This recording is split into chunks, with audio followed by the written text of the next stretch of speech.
जय हिंद साथियों, आप लोगों का फिर से स्वागत है हमारे YouTube channel degree with Gautam पर। आइए आज फिर हम अपनी क्लास को कंटिन्यू करते हैं। जो हमारी क्लास की श्रृंखला चल रही है BA first semester ancient history की क्लास जो चल रही है लगातार। अभी तक हमने वैदिक संस्कृति में आर्थिक क्षेत्र, राजनीतिक क्षेत्र या आर्थिक व्यवस्था वहाँ पर क्या जो वैदिक कालीन अर्थव्यवस्था रही है, वैदिक कालीन क्या राजनीतिक व्यवस्था रही है, वैदिक कालीन किस प्रकार का समाज रहा है, इन सभी चीजों के बारे में बात कर ली थी। जैसा कि मैंने कल बताया था कि मैं कोशिश करूंगा कि जो धर्म के बारे में कुछ चीजें हैं, उन सभी चीजों के बारे में हम आज ही एक ही क्लास में खत्म कर देंगे। और इससे रिलेटेड कुछ कंटेंट आपका जो फर्स्ट क्लास या सेकंड क्लास जो हुई है उसमें भी दिया गया है, जैसे कि वेदों के बारे में बताया गया है, ऋग्वेद, यजुर्वेद, सामवेद, अथर्ववेद, इन सभी चीजों के बारे में उसमें बताया गया है। तो वहां से अगर आप इसमें हम उतना ही कवर करने का प्रयास करें, क्योंकि क्लासेस लगातार ज्यादा होती जा रही हैं, तो अगला चैप्टर्स भी हमको कवर करना है और अन्य भी जो सिलेबस है उनको भी कवर करना है। तो उसको देखते हुए जिन लोगों ने नहीं पढ़ा है क्लासेस, तो वो पहले से देख सकते हैं, पहले की क्लासेस है, उसमें आपको इससे रिलेटेड कंटेंट वहां पे मिल जाएगा जो इसमें हमको देखने को मिलेगा। तो इसलिए मैंने उसको इंक्लूड इसमें फिलहाल नहीं किया है। मैंने इसमें उसी चीजों को इंक्लूड किया है जो अभी तक नहीं कराई गई हैं। और आज कोशिश करूंगा कि मैं ये पूरी आपकी क्लास खत्म हो जाएगी। आज वैदिक संस्कृति के बारे में पूरा चैप्टर आपका क्लोज हो जाएगा। फिर आगे बात करेंगे तो हड़प्पा सभ्यता, जो कि हमको पहले क्लियर ये पढ़ना था, लेकिन जो सिलेबस आपका मैंने देखा था उसमें ये चैप्टर आपका वैदिक संस्कृति पहले दिया गया था, जिसके कारण मैंने इसको पहले कर दिया था। कोई दिक्कत नहीं है, आगे पीछे होने से कोई इफेक्ट नहीं आएगा। मैटर करता है आपका कंटेंट उतना ही रहेगा और जेन्युइन ही रहेगा। तो वैदिक संस्कृति के बाद हम स्टार्ट करेंगे हड़प्पा सभ्यता या सिंधु घाटी सभ्यता के बारे में जानेंगे और उसके बारे में विस्तृत चर्चा करेंगे। और अभी कुछ ही दिनों में जो मेरा यूट्यूब चैनल दूसरा है, डिक वो नेक्स्ट लेवल कोच के नाम से, उस चैनल पर आपको पेट का जो एग्जाम होगा उससे रिलेटेड क्वेश्चन की एक सीरीज चलाई जाएगी, जिस पर आपको चैप्टर वाइज इससे रिलेटेड भी कंटेंट वहां पर आपको देखने को मिलेगा। मतलब एक तरीके से कह सकते हैं, आप अगर चाहें तो वहां से भी पढ़ सकते हैं, जो आपका फैक्चुअल बेस्ड होगा। आपके कम इसमें बीए या एमए भी काम आएगा और इसका पढ़ा उसमें काम आएगा, उसका इसमें, दोनों पढ़ सकते हैं। कॉन्सेप्ट बेस्ड पढ़ना तो यहाँ पढ़ सकते हैं। और अगर बात करें एक्चुअली टू द पॉइंट, मतलब क्वेश्चन पैटर्न पे बात करनी है, पढ़ना है, तो आप उस पर पढ़ सकते हैं। उसमें जल्द ही 2-4 दिनों में क्लासेस चालू हो जाएंगी। तो आइए बिना किसी देरी को किए हम क्लास को कंटिन्यू करते हैं। आज हमारी जो क्लास होगी वैदिक कालीन धर्म के बारे में पढ़ना है। और वैदिक कालीन धर्म के बारे में आज दोनों के बारे में चर्चा कर लेंगे कि एक देखेंगे किस प्रकार से ऋग वैदिक कालीन धर्म है हमारा और किस प्रकार से उत्तर वैदिक कालीन धर्म है, दोनों के बारे में डिस्कस करना है। तो सबसे पहले ऋग वैदिक कालीन धर्म के बारे में जानेंगे।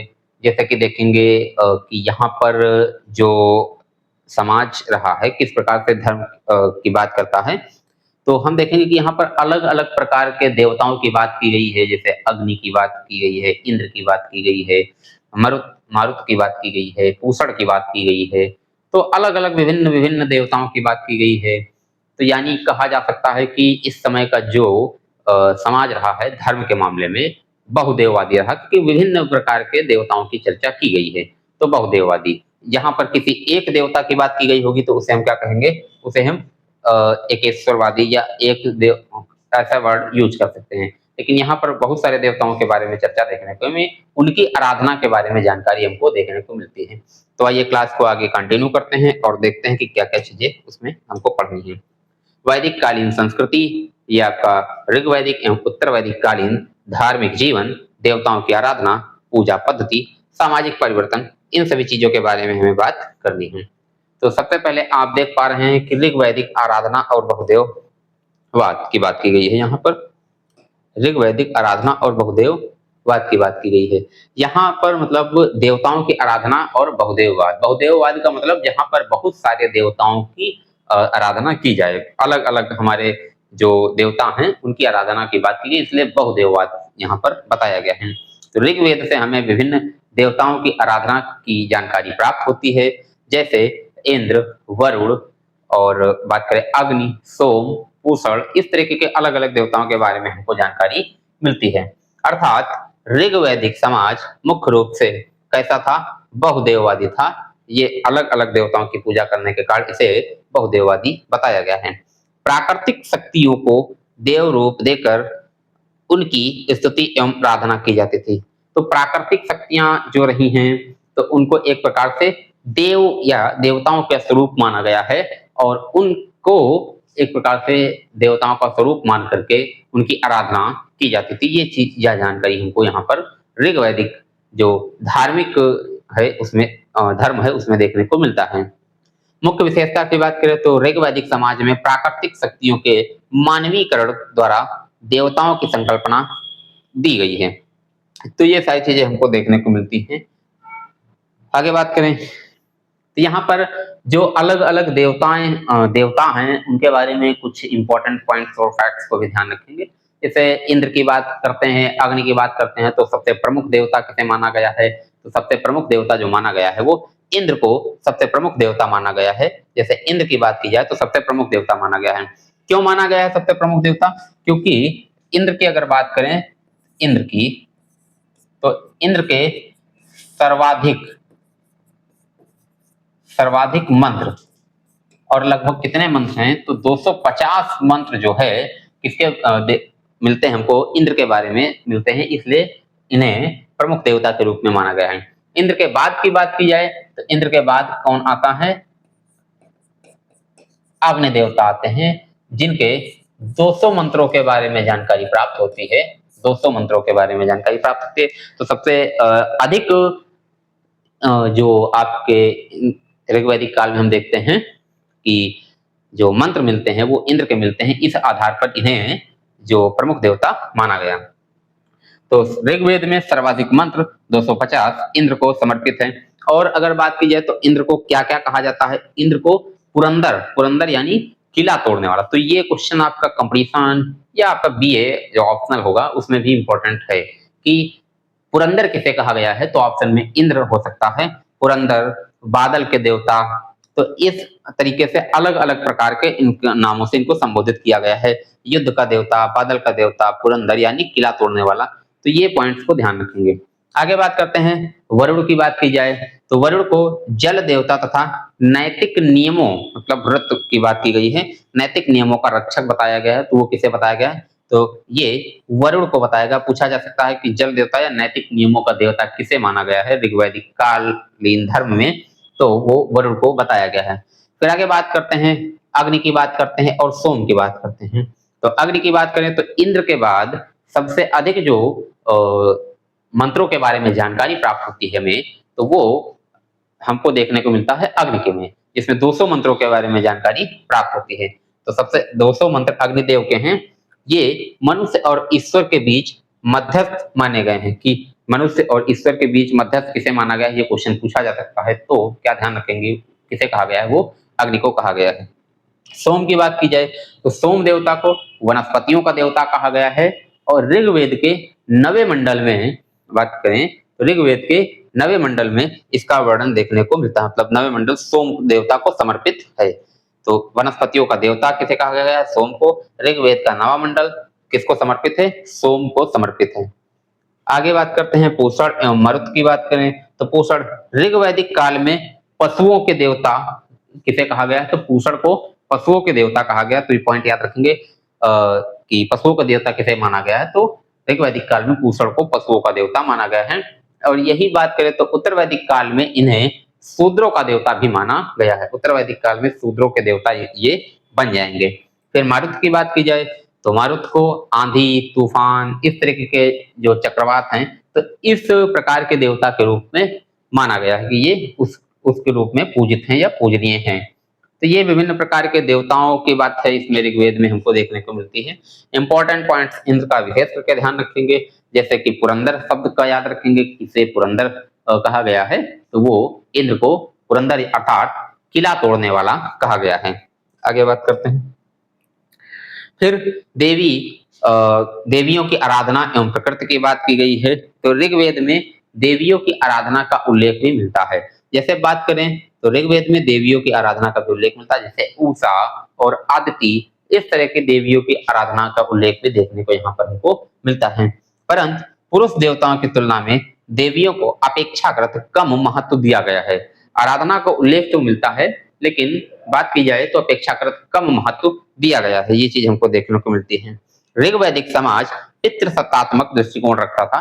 क्योंकि समाज के बारे में हमने पढ़ा था कि देखा था कि किस प्रकार से इसका समाज है, तो वहां पर भी हमने पढ़ा था कि पितृसत्तात्मक समाज था। तो यहाँ पर भी हमको देख रहे हैं कि किस प्रकार से ये देवियों की आराधना की तो जानकारी मिलती है, लेकिन समाज कैसा है, मोस्टली पितृसत्तात्मक ही। फिर आगे बात करते हैं प्रकृति पूजा का महत्व, कि यहाँ पर ऋग्वैदिक जो कालीन धर्म है, इसमें प्रकृति पूजा का एक विशेष महत्व रहता है। देवताओं के स्वरूप और उनके गुणों से स्पष्ट होता है कि ऋग्वैदिक समाज प्रकृति पूजा का विशेष महत्व रखता होगा। जैसे अग्नि की बात की जाए, हवा की बात की जाए, जल की बात की जाए, तो इन सभी के देवताओं के बारे में चर्चा मिलती है। यानी ये जो प्राकृतिक हैं, ये प्रकृति से संबंधित जो भी हैं, तो उससे संबंधित देवताओं के बारे में जानकारी मिलती है। यानी कह सकते हैं कि जो ये समाज रहा है, प्रकृति पूजक भी रहा है। जैसे सूर्य, वायु, जल, अग्नि, वर्षा जैसी प्राकृतिक शक्तियों को ही देव स्वरूप मानकर उनकी उपासना की जाती है। वही चीज पता है कि जैसे जल, वायु, सूर्य, ये जो भी प्राकृतिक शक्तियां हैं, इन्हीं को देवताओं के स्वरूप मान करके इन्होंने आराधना या पूजा की। तो ये देखने को मिलता है हमें, प्रकृति पूजक रहे हैं। आगे बात करते हैं। तो ऋग्वैदिक कालीन आराधना के तरीके, उद्देश्य एवं प्रार्थनाएं, किस प्रकार की आराधना के तरीके रहे हैं ऋग्वैदिक कालीन धर्म में, किस प्रकार के उसके उद्देश्य क्या रहे हैं, प्रार्थनाएं। तो आराधना के तरीके में बात करते हैं तो हमें क्या देखने को मिलता है, मंत्रोच्चारण की बात की गई है, यानी मंत्रों का उच्चारण किया जाता था। सामूहिक प्रार्थनाएं की जाती थी, सामूहिक रूप से कई लोग एक साथ मिलकर प्रार्थना करते थे, तथा व्यक्तिगत प्रार्थना इत्यादि प्रचलित थी। कभी कभी व्यक्तिगत तौर पर या सामूहिक तौर पर भी प्रार्थनाओं के साथ देखने को हमको मिलते हैं और मंत्रों का उच्चारण किया जाता था। तो ये हमारे इस समय ऋग्वैदिक कालीन धर्म में आराधना के तरीके देखने को मिलते हैं। पूजा का उद्देश्य क्या क्या था, तो पूजा का मुख्य उद्देश्य क्या था, यहाँ पर देखने को मिलेगा कि भौतिक सुखों की प्राप्ति के लिए पूजा का मुख्य उद्देश्य, जैसे पुत्र, पशु, गाय, धन, स्वास्थ्य एवं विजय, ना कि मोक्ष। यहाँ पर देखने को मिलेगा कि जो मूल उद्देश्य पूजा का नजर आएगा, वो भौतिक सुखों की प्राप्ति के लिए यहाँ पर देखने को मिलेगा। पुरोहित वर्ग की बात की जाए तो पूजा पाठ कराने वाले जो व्यक्ति था, उसे क्या कहा जाता था, उसे पुरोहित कहा जाता था। तो पूजा पाठ कराने वाले वर्ग के रूप में पुरोहितों का उल्लेख देखने को मिलता है। मंदिर एवं मूर्ति पूजा की बात की जाए तो यहाँ पर पूजा स्थल, मंदिर एवं मूर्ति पूजा का प्रमाण नहीं मिलता है, क्योंकि यहाँ पर जो ये ऋग्वैदिक कालीन समाज रहा है, कैसा रहा है, यहाँ पर प्रकृति पूजक रहा है। प्रकृति, अग्नि, वायु, सूर्य, जल, इस प्रकार के जो प्राकृतिक शक्तियों हैं, इनकी उपासना करता था। तो किसी प्रकार की यहाँ पर मंदिर या इस प्रकार का मंदिर, मस्जिद या कोई भी पूजा स्थल के प्रमाण यहाँ पर देखने को हमको नहीं मिलते हैं। अंतिम संस्कार की बात करते हैं तो अंतिम संस्कार के रूप में मुख्य रूप से दाह संस्कार का उल्लेख हमको यहाँ पर देखने को मिलता है। तो ये अलग अलग तरीके की प्रथाएं, एक तरीके से कह सकते हैं आराधना के तरीके, उद्देश्य, ये सारी चीजें देखने को हमको मिलती हैं। फिर अब हम आगे बात करेंगे उत्तर वैदिक कालीन की बात करेंगे, जिसमें उत्तर वैदिक कालीन में देखेंगे कि यज्ञ, कर्मकांड, नए देवताओं का उदय तथा धार्मिक जटिलता का काल। तो ये सारी चीजें हमको यहाँ पर देखने को मिलती हैं। तो ये सारी चीजें हमें उत्तर वैदिक कालीन उसमें देखने को मिलेंगी। तो आइए आगे देखते हैं।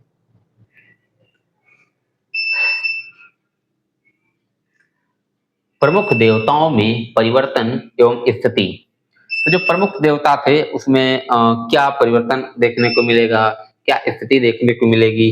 तो जहां अगर बात की जाए तो ऋग्वैदिक काल में इंद्र, अग्नि जैसे प्रमुख देवताओं के बारे में चर्चा मिलती है। वहां पर वरुण वगैरह के बारे में बात जानकारी देखने को, इत्यादि जो देवता हैं उनके बारे में तुलना करें तो यहाँ पर प्रजापति, सृष्टिकर्ता जैसे ब्रह्मा की बात की गई है, विष्णु, रुद्र, शिव, इन सभी चीजों जो भी देवता हैं, इन सभी देवताओं को सर्वोच्च महत्व मिला है।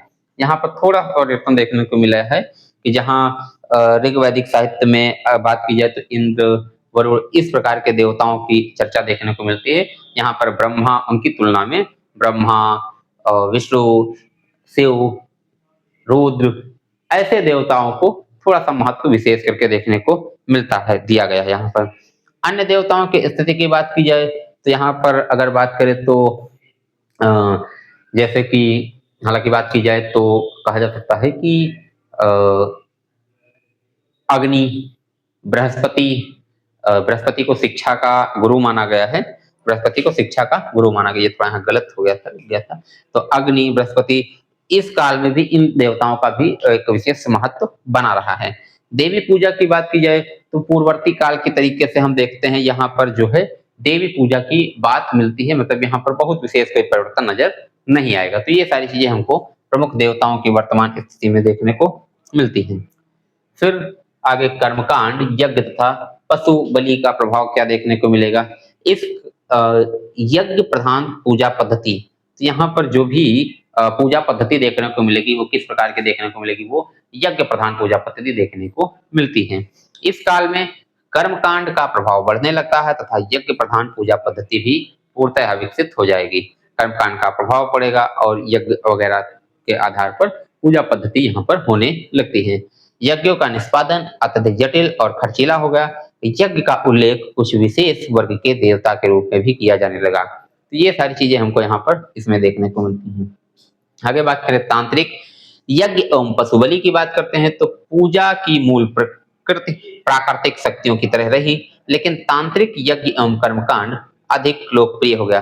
तो जो पूजा की मूल प्रकृति रही है वो प्राकृतिक शक्ति जो रही है हमारी, उन्हीं के तरह रही, लेकिन यहाँ पर तांत्रिक यज्ञ की बात की गई है, कर्मकांड की बात की गई, इन चीजों का थोड़ा सा महत्व बढ़ने लगा, ये चीजें अधिक लोकप्रिय हो गई। इस दौर में बड़े बड़े यज्ञों जैसे राजसूय यज्ञ, वाजपेयी यज्ञ, अश्वमेध यज्ञ में पशु बलि का विशेष अधिक महत्व देखने को मिलेगा कि इनका यहाँ पर भी महत्व भी बढ़ जाता है, पशु बलि का महत्व भी बढ़ जाएगा। तो ये सारी चीजें हमको यहाँ देखने को मिलती है।